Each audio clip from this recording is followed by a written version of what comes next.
আমার একটিমাত্র জিত খাহিস এই বয়সে নির্বাচনে অংশ নেওয়া। কারণ আমাকে বারবার নির্বাচন দেওয়া হয়েছে 1996 সালে, আমি একবারও বিএনপিকে আসন দিতে পারি নাই।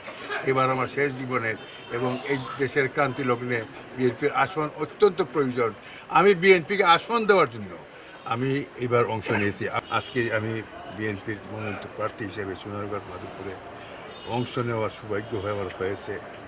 আমার যে যোগ্যতা বিবেচনা আমাকে নিমন্ত্রণ দেওয়া হয়েছে, সব কৃতিত্ব আমার নেত্রী দেশনেত্রী বেগম খালেদা জিয়া। উনি আমাকে একজন রাজনৈতিক কর্মী হিসাবে 1991 থেকে এখন পর্যন্ত মৃত্যুর আগ পর্যন্ত আমাকে নানানভাবে শিক্ষা দান করেছেন। সেই সুবাদে আমি যোগ্যতা যতটুকু অর্জন করেছি ওনারই অবদান। তাই আজকে আমি গর্বিত এবং শ্রদ্ধার সঙ্গে স্মরণ করি আমার নেত্রী দেশ বেগম খালেদা জিয়াকে। আমার দৃঢ় বিশ্বাস জনাব তারেক রহমান সাহেবের নেতৃত্বে আমরা দেশকে আবার পুনরুদ্ধার করতে সক্ষম হব। দেশে গণতন্ত্র পুনরুদ্ধার করে দিয়ে গেছেন আমাদের সাবেক প্রধানমন্ত্রী দেশনেত্রী বেগম খালেদা জিয়া, এবং গণতন্ত্রের রক্ষক হিসাবে আমাদের নেতা তারেক রহমান সাহেব অতন্ত্র প্রহরী হিসাবে প্রমাণ করবেন। ইনশাআল্লাহ দেশবাসী আর অধিক আগ্রহ ব্যক্ত করতেছে ওনার নেতৃত্বে দেশের সুখ হবে, শান্তি হবে, নিরাপত্তা হবে এবং গণতন্ত্র পুনঃপ্রতিষ্ঠা হবে, দেশের উন্নয়ন হবে, দেশের দুর্নীতিমুক্ত সমাজ গড়ে উঠব।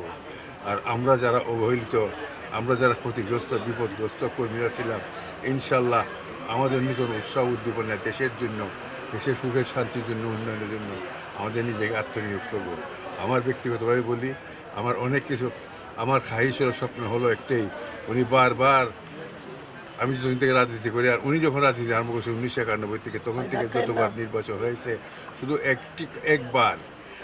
একবার জোটের কারণে আমাকে অনুমোদন দেওয়া হয়নি। আর সব সময় গত 5বারই উন্নয়ন অনুমোদন এবং সব কিছু ওনার নির্দেশে হয়েছে। উনি আমাকে ব্যক্তিগতভাবে খুব স্নেহ করতেন। আমি একজন সাধারণ কর্মী, সিলেট যতবারই আসছেন, সিলেট থেকে ফেরার পথে ঢাকায় যতবার গেছেন, একবার নয়, দুইবার নয়, 5বার আমার বাড়িতে গেছেন। এবং ওনার জীবিত অবস্থায় এবারও নির্বাচনের মনোনয়ন ঘোষণা করা হয়েছে। এবং আমি যতটুকু খবর পেয়েছিলাম আভ্যন্তরীণ খবর, সেটা হলো দেশনেত্রী বেগম খালেদা জিয়া উনি ঢাকা থেকে পরামর্শ দিয়েছেন, যেখানে দেওয়ার সেখানে দিয়েছেন। হবিগঞ্জ যাই করো, হবিগঞ্জ 4 আসনের জন্য ফয়সলকে বাদ না দেওয়া হয়, এটা হলো নির্দেশ, ওদের পরামর্শ। আমি আবার ওনাকে শ্রদ্ধার স্মরণ করি।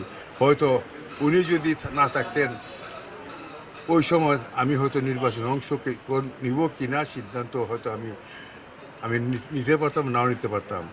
আমার একটিমাত্র জিত খাহিস এই বয়সে নির্বাচনে অংশ নেওয়া। কারণ আমাকে বারবার নির্বাচন দেওয়া হয়েছে 1996 সালে, আমি একবারও বিএনপিকে আসন দিতে পারি নাই। এবার আমার শেষ জীবনের এবং এই দেশের ক্রান্তি লগ্নে বিএনপির আসন অত্যন্ত প্রয়োজন।